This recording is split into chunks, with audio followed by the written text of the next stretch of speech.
Nama Om Vishnupadaya Krishna Prestaya Bhutale Shrimati Bhakti Vedanta Swaminiti Namane Namaste Saraswati Deve Gauravani Pracharane Nirvishesha Shunyavadi Pastyachade Shatarne Shri Krishna Chaitanya Pramanityananda Shri Advaita Gadadha Shivas Adi Gaura Bhaktavrinda Hare Krishna Krishna Krishna Hare Hare Hare Rama Rama Rama Hare Hare Vanchikapacharubyas Chakripa Sindhu Bhyevacha Patitanam Pavanebhyo Vaishnavebhyo Namo Namaha.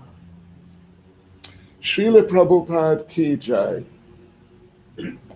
Okay, so invocation, it's a verse, famous verse. Let us read the verse. Om Purnam Mada Purnamidam Purnat Purnam Udachyate Purnasya Purnam Adaya Purnam Eva Vashishyate. What a verse. Okay, here's the translation. The personality of Godhead is perfect and complete.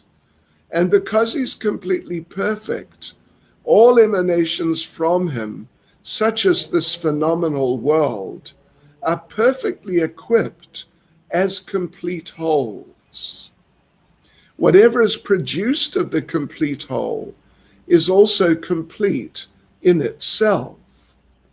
Because he is the complete whole, even though so many complete units emanate from him, he remains the complete balance. Oh yes. That's really quite a verse.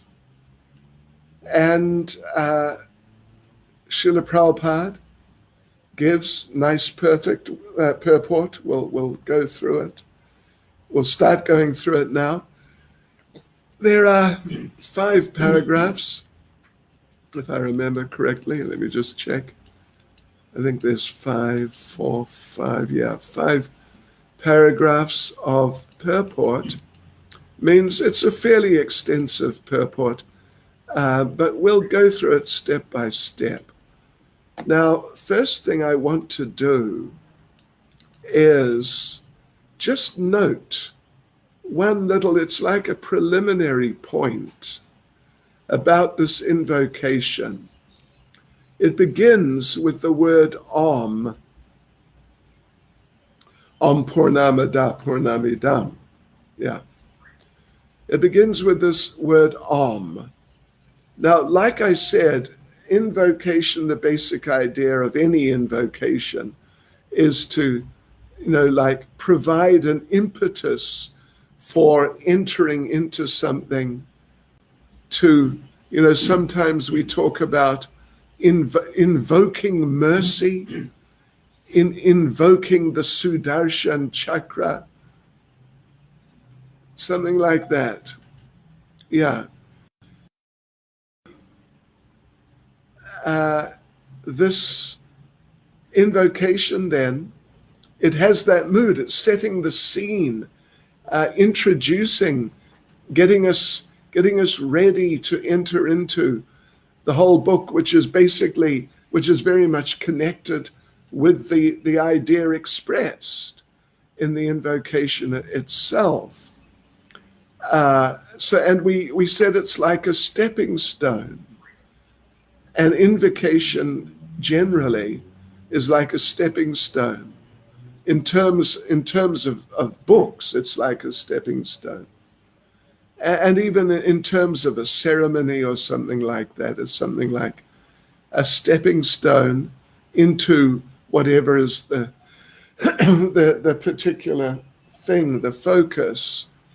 So, and here now, this verse begins with the term Om. And I just want to address this. What is this term Om?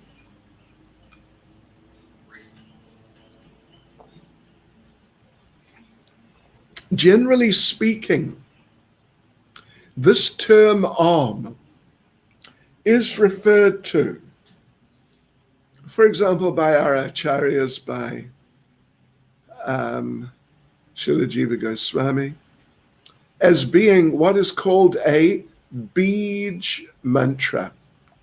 Beej means seed.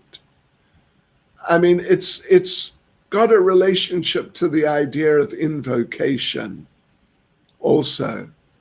It's a Beej Mantra, and also it's described as a stepping stone into mantras, meaning our invocation here is a whole verse, which is setting the scene for the book.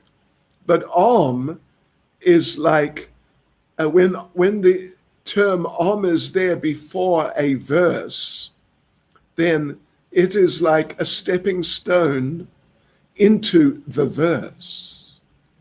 Into the verse. Yes. Like we have, before we give our Bhagavatam classes, Bhagavad Gita classes, we chant Om Namo Bhagavate Vasudevaya. So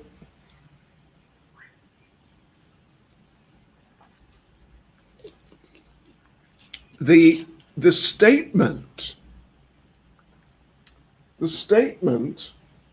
is Namo Bhagavate Vasudevaya. Namo, my obeisances, Bhagavate, to Bhagavan, to the Supreme Lord, Vasudevaya, to Vasudev. Aya at the end, like Krishnaya, Vasudevaya, Shivaya. Aya at the end means to. It's the suffix which means to, dative case. So Namo, I offer my obeisances to the Supreme Personality of Godhead, Vasudeva, and the Aya means is the to him. Yeah. But so Om, the Om is not exactly part of the statement of that little mantra. It's a stepping stone to help enter it. This is the idea. In other words, the mantra, that mantra will be just as complete if you just say Namo Bhagavate Vasudevaya. Yeah. According to the followers of the Shruti, we'll talk a little bit about the Shruti after some days, Shruti and Smriti, two divisions of the Vedic scriptures. But according to followers of the Shruti, the four Vedas, when you chant the Hare Krishna mantra, you should chant Om before it for the same reason. It's a stepping stone into the mantra. But according to the Smriti tradition, and our tradition is more a Smriti tradition, Puranic, then you don't need to chant the Om, because it's not part of the statement. It's just to help you enter. So here now, Om Purnam Ada Purnamidam. The Om is like that. The whole verse, the invocation, is to help us enter the 18 verses of the book. And the Om is to help us enter the invocation, you could say. And I wanted just to refer to two verses from Shastra. One is, you can just hold on to that. We don't want it blinging at me. One is from Chaitanya Charitamrita, Adi Leela chapter 7, verse 128, discusses the Omkara, which is referred to as Pranava in Bhagavad Gita. If you're familiar, you would know. Pranava Sarva Vedeshu. Krishna says, I am the syllable Om Vedeshu, in all the Vedic literatures. Yeah, he's got that very sort of fundamental, foundational role in all the Vedic literatures. So this verse, Adi Lila, chapter 7, verse 128, is as follows. Pranava se Mahavakya Vedira Nidana Ishvara Swarupa Pranava Sarva Vishva Dharma. The Vedic sound vibration Om, Omkara, the principal word in the Vedic literatures, is the basis of all Vedic vibrations. Therefore, one should accept Omkar as the sound representation of the Supreme Personality of Godhead and the reservoir of the cosmic manifestation. Okay, so it's very foundational. It's really foundational. Then Srila Jiva Goswami, Prabhupada quotes the following verse in the purport of that verse we just read, Adi Lila 7, 128. In the purport, Srila Prabhupada quotes the following verse from Srila Jiva Goswami, from his Gayatri Vyakya Vivriti, some writings on Gayatri Mantra or mantras. So, before I read the verse, let me just inform or remind you that Om, usually spelt O-M, is actually not spelt O-M. If you can read Sanskrit, if you can just read Hindi, if you look at the Om sign, you'll see it is A, then it is U, and then it's sort of nasalized M. Yeah, M with a dot over. Om, A-U-M. It's not exactly O-M. That's a sort of, I don't know, popularized form. But literally, if you read the word in Sanskrit, you'll see it's clear. It's A-U-M. And the M is actually a nasalized M. So Jiva Goswami says then, kare nochate Krishna, sarva lokaika nayaka, kare nochate Radha, ma karo jiva vachaka. Interesting. Om, this is the translation as given by Srila Prabhupada. Om is a combination of letters A-U-M. The letter A refers to Krishna, the letter U refers to Radha, and the letter M refers to the Jiva soul. So there you go. Anyway, you can read that verse and purport. It's right there in Chaitanya Charitamrita. I just thought it'd be interesting to bring this up for your information.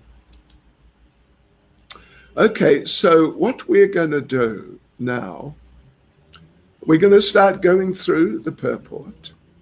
And as far as I can see, we will focus now on the first two paragraphs of the purport. I want to just, remind you of one other thing. I should have mentioned it. But let me read the translation of the invocation again. And please note that what I said the other couple of days ago, that in the translation, the term complete is used 8 times in one verse. The personality of Godhead is perfect and complete, and because he's completely perfect, All emanations from him, such as this phenomenal world, are perfectly equipped as complete wholes. Whatever is produced of the complete whole is also complete in itself. Because he is the complete whole, even though so many complete units emanate from him, he remains the complete balance. You get the idea? Completeness, right? Okay. And let's see, what is it now? In the purport, in one way or another, directly or indirectly, the term complete is used in the purport 35 times. You get the idea? We are talking about completeness here. So what I'll do, let's go through the first paragraph first.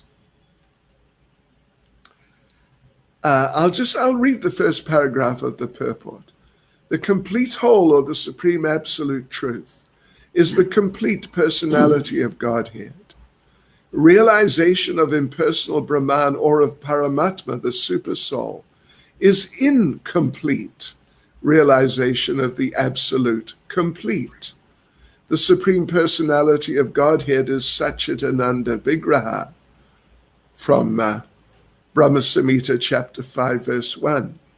Realization of impersonal Brahman is realization of his Sat feature, or his aspect of eternity. And Paramatma realization is realization of his Sat and Chit features, his aspects of eternity and knowledge. But realization of the personality of Godhead is realization of all the transcendental features, Sat, Chit, and Ananda, bliss. When one realizes the Supreme Person, he realizes these aspects of the absolute truth in their completeness. Vigraha means form. Thus, the complete whole is not formless. If he were formless, or if he were less than his creation in any other way, he could not be complete. The complete whole must contain everything, both within and beyond our experience. Otherwise, he cannot be complete. Hare Krishna. Okay, so anyway, you got the message. I mean, this message that we're talking about completeness. Yeah. And in fact, as we go through the purport, we'll find that Srila Prabhupada emphasizes this idea of completeness from different perspectives. In this first paragraph, he has emphasized the idea of completeness in the sense that Krishna is the complete absolute truth. Krishna means Bhagavan. Krishna from Goloka Vrindavan. Krishna who descended here 5,000 years ago and had his pastimes. That Krishna, Bhagavan Sri Krishna, is the complete absolute truth, the complete whole, supreme absolute truth. And as such, he includes other features of the absolute truth. As we all know, I think very well, the impersonalists, they take it that Brahman is the absolute truth. And of course, it's, how to put it, there's truth in it, put it that way. Because it's the effulgence of Krishna, the effulgence of his transcendental body, So it cannot be separated from Krishna.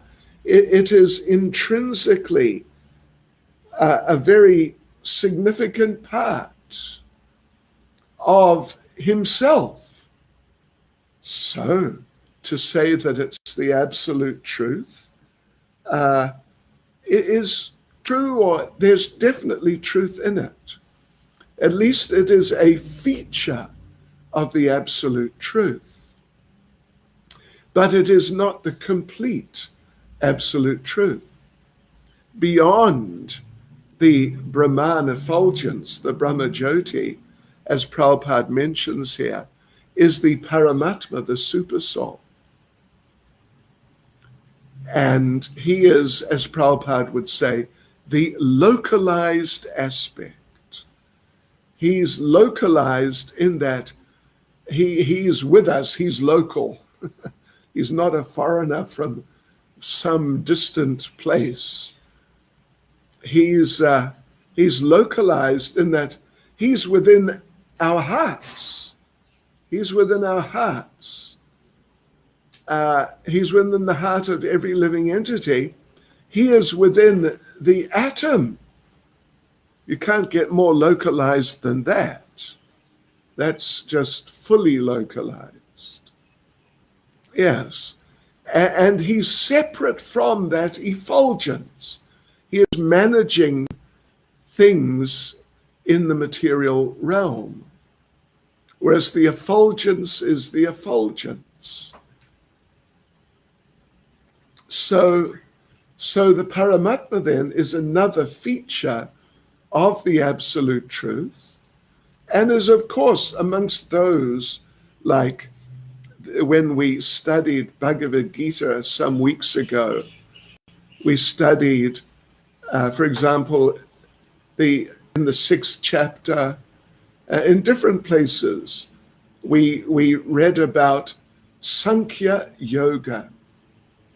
Sankhya Yoga, an analytical process. And through Sankhya Yoga,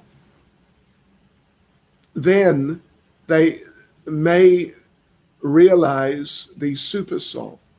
Through Ashtanga Yoga in the 6th chapter, they may, particularly Ashtanga Yoga actually, they may realize the Supersoul. And then when they realize the Supersoul, they feel, yes, we realized the absolute truth. And as we said, there's truth in it. There's truth in it. Because Supersoul cannot be separated from Krishna. But it is not the complete absolute truth. It doesn't, for example, really include the Brahma Jyoti. Not exactly. And it certainly doesn't include Krishna as Bhagavan in Goloka Vrindavan. Definitely doesn't. It's a partial expansion. But then we come to the Bhagavan feature. And Bhagavan feature, which is Krishna in Vrindavan, Bhagavan feature includes Paramatma and Brahma Jyoti. The Brahma Jyoti is the effulgence of Bhagavan, of Krishna, and the Paramatma is his partial localized expansion. So whereas the Brahma Jyoti does not include Paramatma or Bhagavan, and Paramatma does not at least completely include Brahma Jyoti, because Brahma Jyoti is the effulgence of Krishna's body, not just, Paramatma, of course, is effulgent. So Paramatma does not include Bhagavan, and only partially the Brahma Jyoti, Brahman feature. But Bhagavan includes Brahman and Paramatma. So therefore, Bhagavan, Sri Krishna, the personality of Godhead, as Prabhupada says here, is the complete whole. the supreme absolute truth. Yes. And when you realize Bhagavan, you realize Paramatma and Brahman, the Brahmajyoti also. And of course, the fact that you realize that when you realize Bhagavan, you also realize Brahman is pointed out very clearly in Sri Isopanisad, because in the last few verses of Sri Isopanisad, the speaker or the speakers, the personified Vedas, they ask the Lord, please remove your effulgence so we can see you, means see the form of the Lord. Yes. Srila Jiva, well, yeah, okay, there's another, before I just say this interesting little point that Jiva Goswami makes. Prabhupada says here that Brahman, when someone realizes Brahman, they realize the Sat feature of the Lord, the eternity or the existence, eternity or existence. Yeah, either term can be used. Here Prabhupada uses the term eternity. Then Paramatma realization is realization also of Sat, but of Chit, of developed consciousness. But then Bhagavan realization is realization of Sat and Chit and Ananda. Of course, Brahman has some Ananda, but not a lot. It's really quite relative to the bliss of Bhagavan realization. It's very little. Srila Rupa Goswami describes, we read actually in Nectar of Devotion, a few months ago now, that the bliss of Brahman realization compared to the bliss of Bhagavan realization or entering your relationship with Krishna. That's what Bhagavan realization means. So if you compare the bliss of Brahman realization to the bliss of entering your relationship with Krishna or Bhagavan realization, Rupa Goswami says the bliss of Brahman realization is like the amount of water in the hoofprint of a calf. Just some little something like that, whatever it is, and maybe that deep, whatever.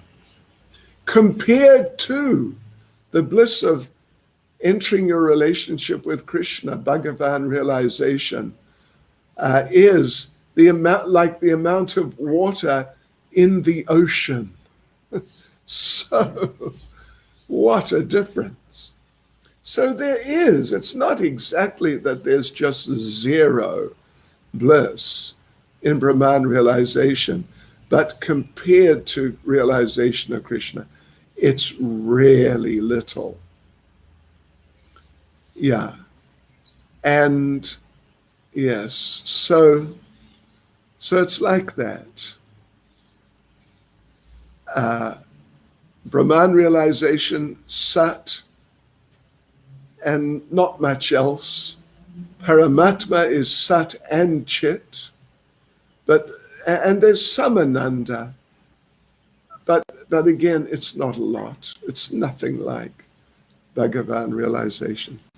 And then entering a relationship with Krishna, Satchitananda, it's total, the complete absolute truth, nothing is missing.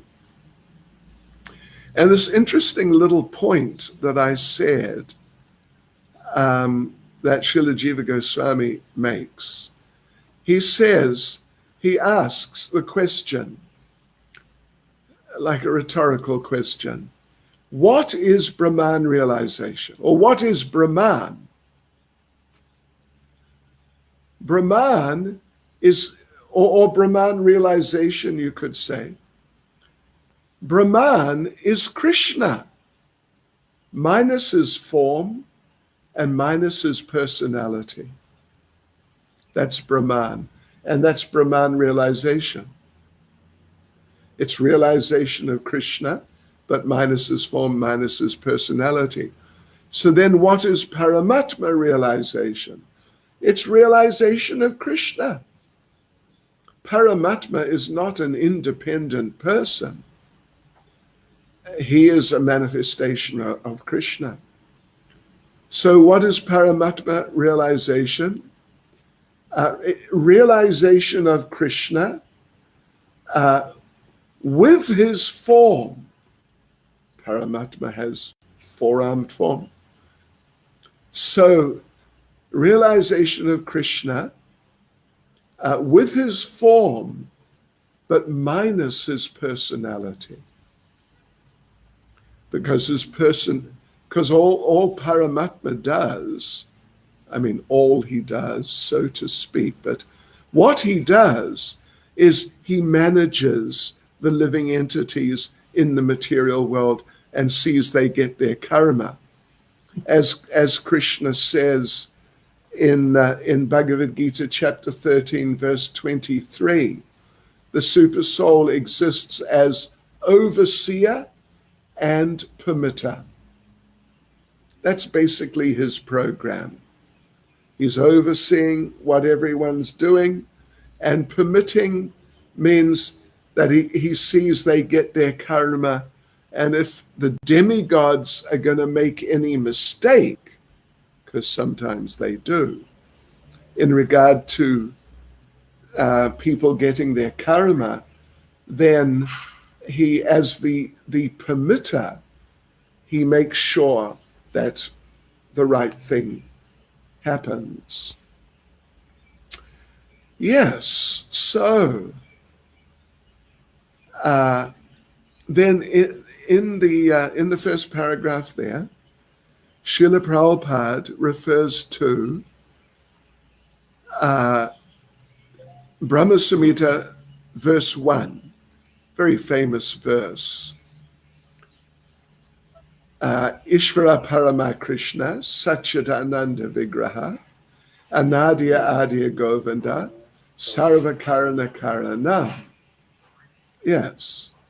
So this is a very famous verse. Of course, we've all heard this verse how many times?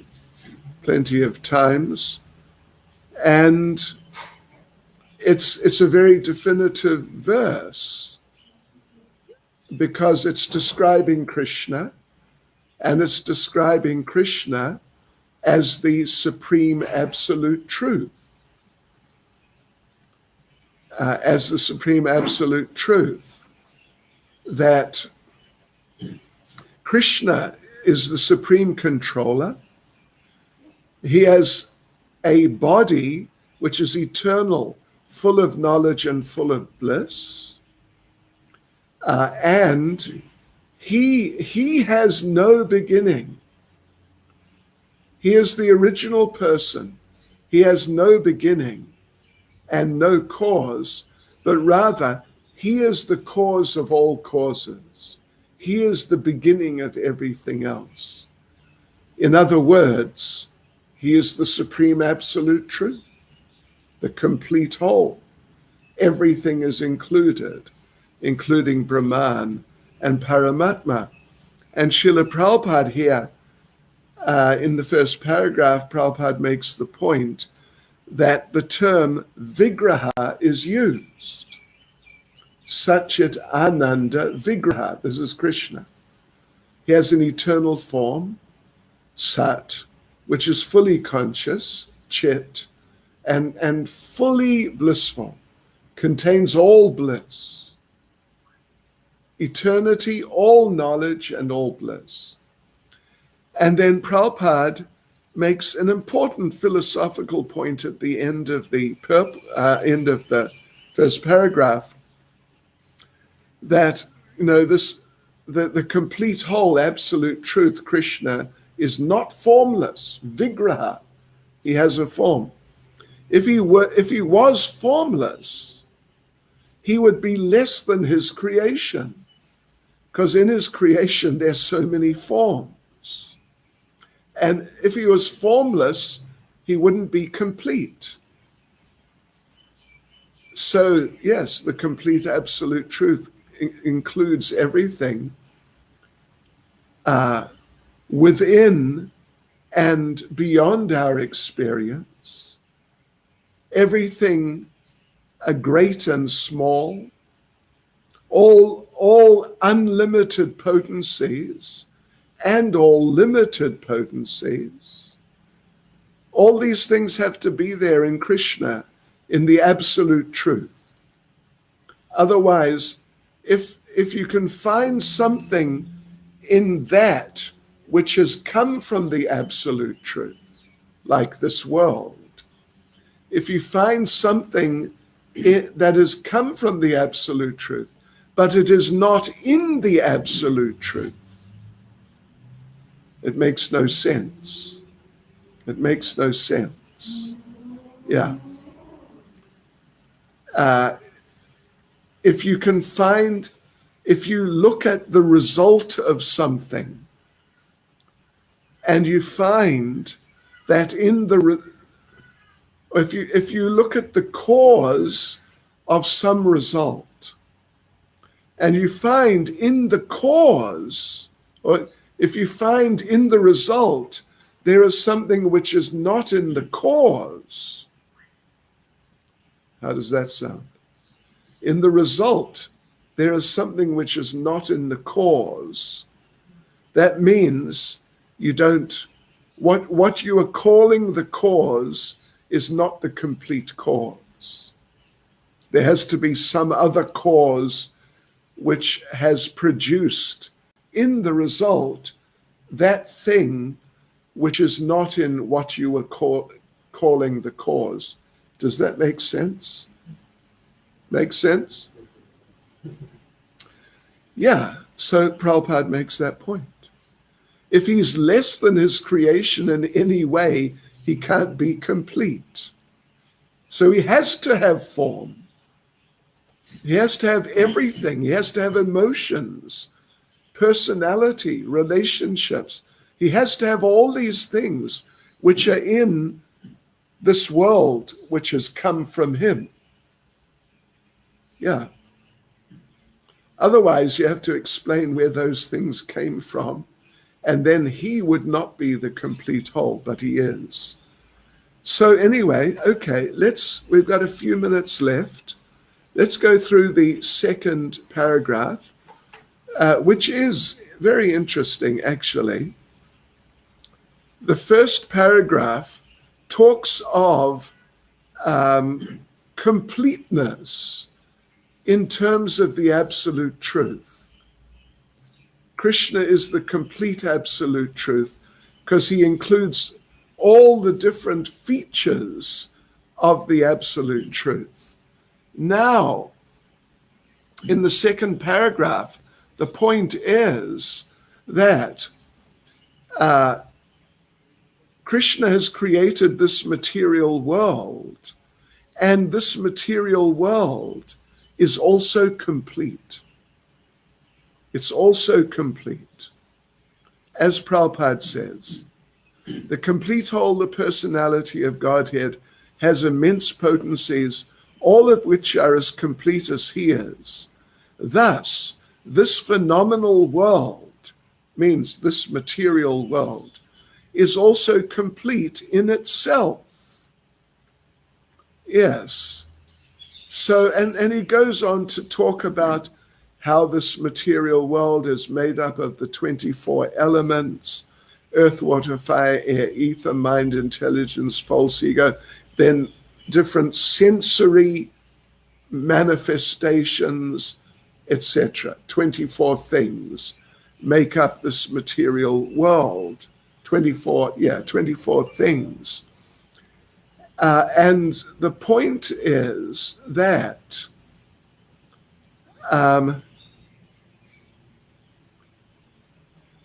Prabhupada explains actually here, no other unit in the universe need make an extraneous effort to try to maintain the universe. Do you get that? Nothing in the universe has to make a special effort to maintain the universe. The universe is self-maintaining. Yes.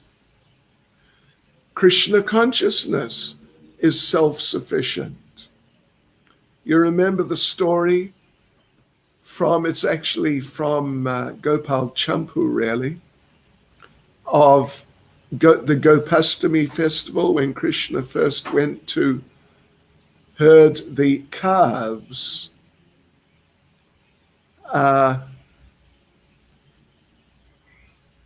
Krishna, everyone, it was Krishna's first day to go out and herd.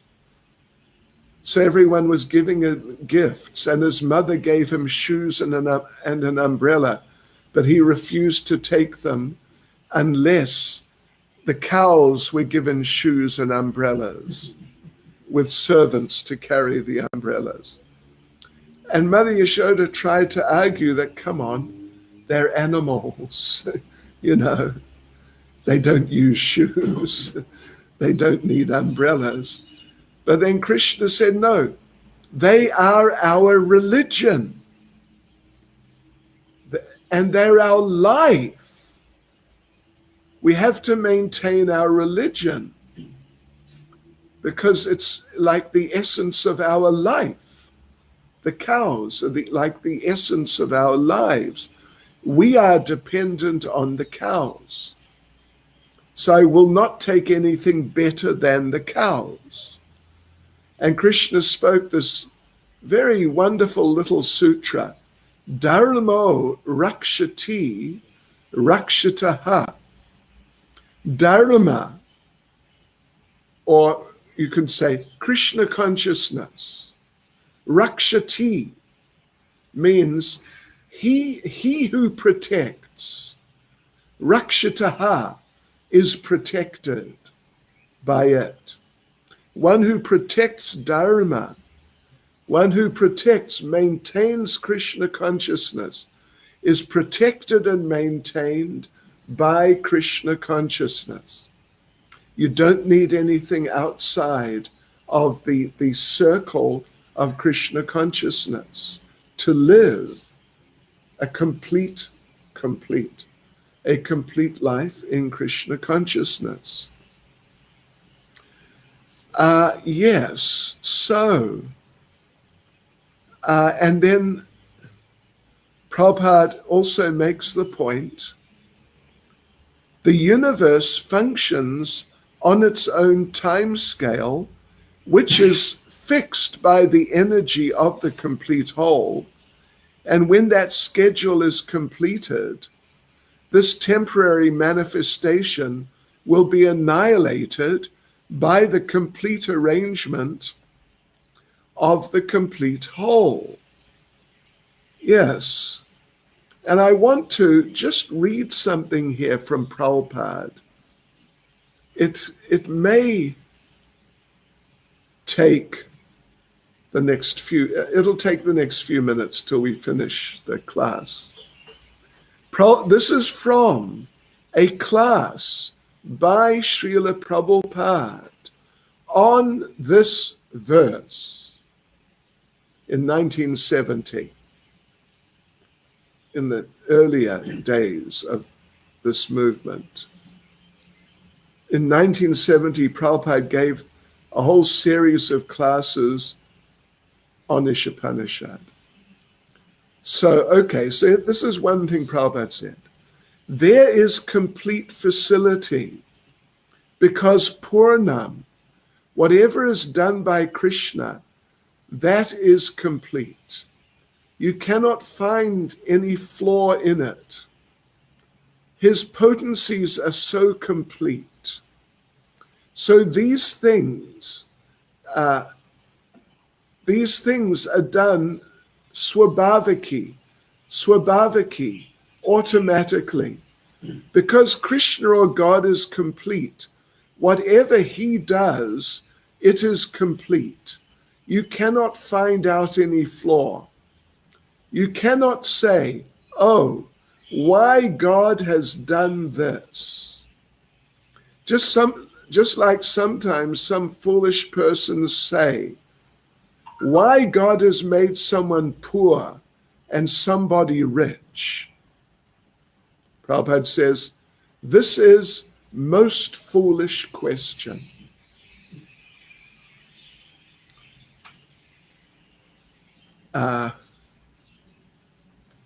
Yes, if God has done it, then it is complete. There is no flaw. Just like if the state orders somebody to be killed, that is complete. You cannot find any flaw. That is complete execution of the law. So if we cannot find out in man-made laws, how can we find out fault in God-made laws? That is not possible.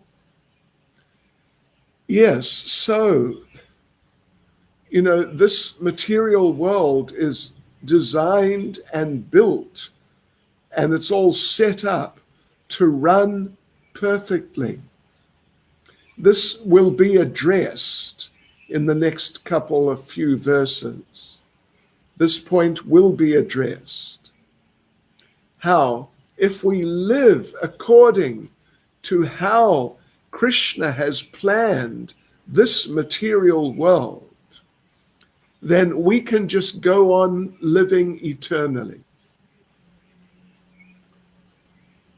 Maybe we'll have to take some births, but we'll be able to go on living. And we will not feel that, I must get out of here.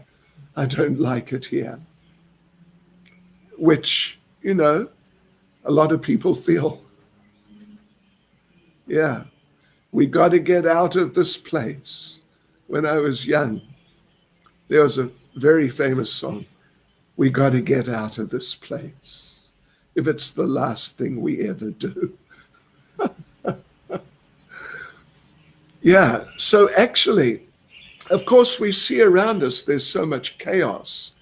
I don't know if you know what happened in America yesterday, in Washington. You heard about that? Most incredible thing. No, I sort of expected, but I didn't think it would. It's more or less like a revolution. Yeah, they took over the Capitol, like the Houses of Parliament, you could say. Yeah, they just broke in. Thousands of people smashing things. Crazy. So yeah, this world, it doesn't work well, and therefore we're not really so happy about it. But the reason that it's not working well is because it's not being worked now according to the arrangements of Krishna. If it was being operated according to the arrangements of Krishna, in full Krishna consciousness, then as we'll read, it's one of the following verses, we'll get there next week. We'll read that if you live like that, then you'll be happy to just go on living in this world. And you won't feel, oh no, why do we have to live here? Yes, because Krishna has made it complete to function very nicely. If you utilize it according to his plan. If not, then you get man-made chaos. Hare Krishna. Okay, we will continue tomorrow. Srila Prabhupada Ki Jai.